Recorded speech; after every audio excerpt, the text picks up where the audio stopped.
and thank you so much for joining me today. And remember, we're running with the theme of hashtag Godspeed. And specifically on today's topic, I want us to discuss something in line with how to become rich and successful. Okay, so to begin this topic, I want us to just discuss something in line with, rather just to shed more light, to make it more clear, in terms of having to get to a certain destination. Okay, so for me to get to a certain destination, a certain location, the best way for me to ask directions, the best person for me to ask directions is someone who has actually been there. Okay, so it's not enough for me to just go up to someone who has an idea and has not been there. The best person to ask for directions is someone who has been there and actually can get me to that point, or rather someone who is there and then is basically getting me to the point where they're at. Okay, so basically to get us on point today, we're going to be focusing on 1 Kings chapter 3 and verse 3 to 14, as well as the book of Ecclesiastes. The reason why we're focusing on these two books is because, like I mentioned, the best person to get us to that destination of being rich and successful, I feel, in the Bible is Solomon himself, the wisest man and the richest and most famous king of all time. And so basically that is going to be our focus today. Of course, we're going to talk about modern day heroes, or shall we call them rich people, the wealthy who have made it in our time today, as examples. But of course, the baseline information is going to be coming from Solomon and his wisdom. Okay, so thank you so much once again for joining me. Let's dive straight into the topic. Okay, so on today's segment, like I mentioned, the first thing you need to bear in mind if you want to be rich and successful, first things first, you have to have a vision. It's not enough for you to just want to be rich. It's not enough for you to just want to have money. You have to have a vision. Where do you want to go? Where do you see yourself in the next years to come? That is the bigger picture. You need to have that on point. I don't know if you're able to see the whole t-shirt here, but it says basically, don't chase the paper, chase the dream.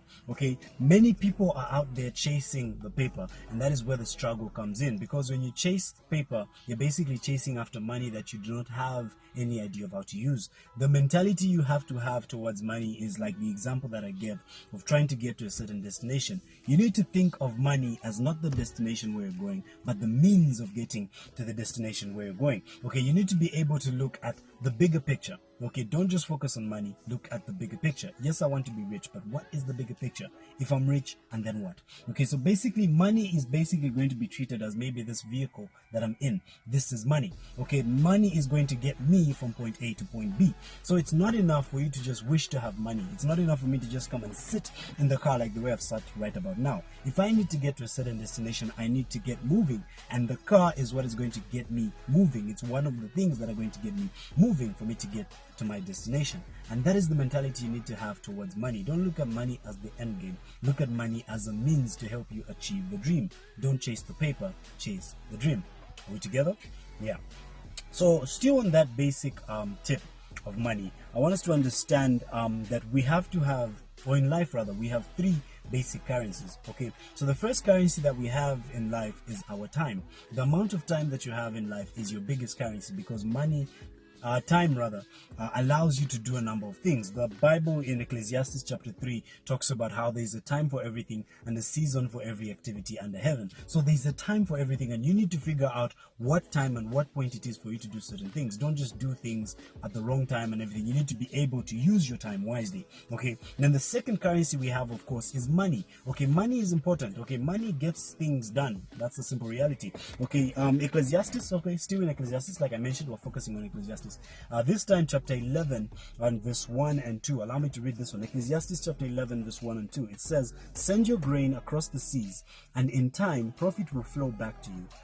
But divide your investments among many places, for you do not know what risks might lie ahead. Okay, so that's the value of money. It gives you a platform for you to invest and have passive income. I love how Rich Dad Poor Dad, Robert Kiyosaki, puts it across in the cash flow quadrant. He talks about the cash flow aspect. You need cash flow in your life. It's not about how much money you have. It's about how you're investing that money, how you're spending it, and how it's helping you to achieve your dreams. So it's about cash flow. That is the whole end game. It's not just about having money. That's why you find like people who get rich overnight, like maybe you win the lotto or you win something, you discover that such people do not use the money wisely, and then in the shortest period of time, these people are back to being broke, because it's not about how much money you have. It's about how you use that money. It's about cash flow. It's about understanding the whole essence of what money is.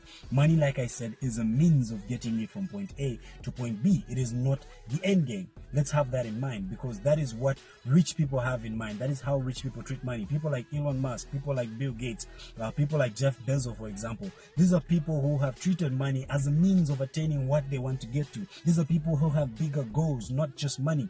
Elon Musk was recently called the richest man in the world. And one of his quotes on Twitter, rather one of his tweets on Twitter was that, oh, okay, back to business. Meaning back to work, which is basically meaning he continues to work in spite of him earning that amount of money. The money is not the motivation. The motivation is that he's getting his dream achieved. He's working on his goals. He's working on the dream. He's achieving the vision that he has. And so that is what you need to have. You need to have a vision. You need to have a goal. You need to be someone who is going to be focused beyond just the money aspect. And then you're going to go far in life. And then finally, the last currency that we have, the third one, is our energy, or you can call it our knowledge. Okay, so basically why I'm talking about knowledge as the third currency is because knowledge is power. Without knowledge, you will not be able to do anything. You can have time, you can have money, but if you do not have knowledge on how to spend it, if you don't have knowledge on how to spend your time and how best to apply yourself, then you're basically doing nothing. And that is what Ecclesiastes chapter 10 and verse 10 tells us.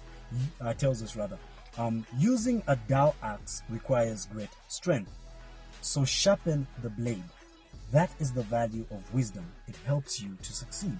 Okay, so using a dowel axe basically uses too much strength and energy. But once you sharpen the blade, then you're going to work. You're going to be more focused. You're going to be more driven. You know exactly where you need to apply the force, and with every effort that you put in, you'll be seeing results. But then if you're working with a dowel axe, you keep on hammering, using a lot of energy, but not seeing results. So for you to see results, learn wisdom. That is the value of wisdom. It helps you to succeed in life. Okay, so basically these are some of the things that we learn in life, and these are some of the things that we need to apply.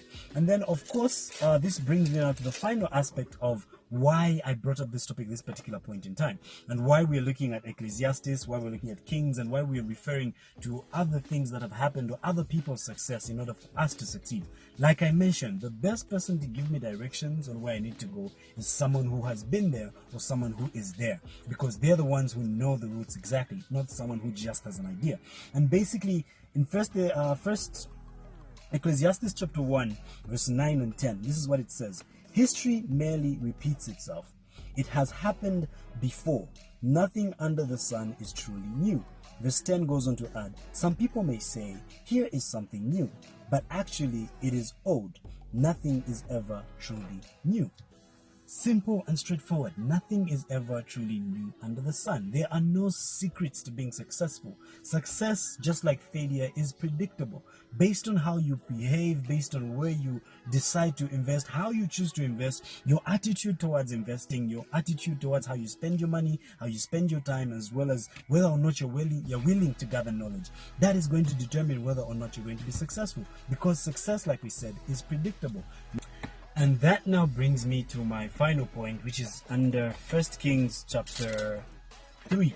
So this is where Solomon was asking God for wisdom. Okay, so basically, one thing you need to understand in life is also, if you want to really go far, you need to begin to look beyond yourself. You need to begin to look beyond, how can I help myself and how can I help others? Okay, in an interview, Shaquille O'Neal talked about how he applied advice that he received from Jeff Bezos, where he mentioned to say, Jeff Bezos told him that whenever he's making an investment, he invests not based on how much money he has to gain from that investment, but how many people he's going to help based on that investment. And when Shaquille O'Neal started putting that into implementation, basically looking at how many people he's going to help as opposed to how much he's going to get from that deal, that, he says, quadrupled the amount of money he is worth and currently. So basically that's the kind of mindset you need to have, and that is exactly what Solomon did here. He asked God for wisdom to lead his people the right way, and God looked at him and said, okay, because you haven't asked me for wealth, because you haven't asked me to be rich in anything, you've instead asked me for wisdom on how to lead these people right. I'm going to make sure that you have wealth and you have everything. Let me read just that particular portion. He says, I will give you what you've asked for. I will give you a wise, understanding heart, such as no one else has ever had. And I will also give to you what you did not ask for, riches, and fame. No other king in the world is going to be compared to you in the rest of your life. And if you follow me and obey the decrees and the commands as your father David did, I will give you long life. Okay, so basically God added these other things because he saw that this man had a vision that was beyond his own. He had a vision to help other people. And he says, because you haven't limited yourself into thinking of your own riches and everything, I will give you what you have asked for. But on top of just giving you what you have asked for, you'll not only be able to help others, but I will also make sure that you yourself are rich and famous because of this unique thing that you have asked for, which is wisdom on how to lead people. And that is basically how he managed to basically lead people out there. And that is the greatest motivation I think you can ever have when it comes to ensuring that you help other people in line with becoming rich and successful. So I hope you've learned something today. I hope this video has been helpful today. If it has, feel free to comment in the comment section on more items that you wish for us to discuss, and basically also share your views on the topic at hand. So once again, remember, it's #Godspeed. Thank you so much for liking the page. Thank you so much for sharing the video in advance, and thank you so much for your time. God bless.